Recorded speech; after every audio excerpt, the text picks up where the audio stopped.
એ એકદમ બ્લાઇન્ડ છે, એને બિલકુલ દેખાતું નથી અને પાછું એને કોઈએ વીખેલું છે એટલે સાઈડમાં ને હા બતાવશો આ રીતે બહુ મોટો ઘાવ થયેલો છે એટલે અત્યારે એની સારવાર પણ ચાલુ છે અને અંધ છે એટલે આમ પણ એને બહાર રાખી શકાય એમ નથી.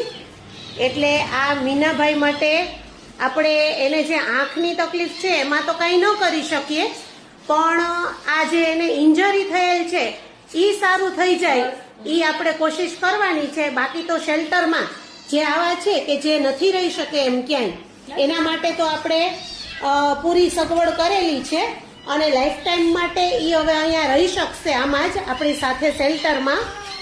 પણ આપણી પૂરી કોશિશ એવી છે કે એનો ઘાવ જલ્દી ભરાઈ જાય. કા મીનાભાઈ? એ મીનાભાઈ ક્યાં ભાગશો તમે? ક્યાં ભાગશો? ક્યાં જવું માં? દીકાને ક્યાં જવું?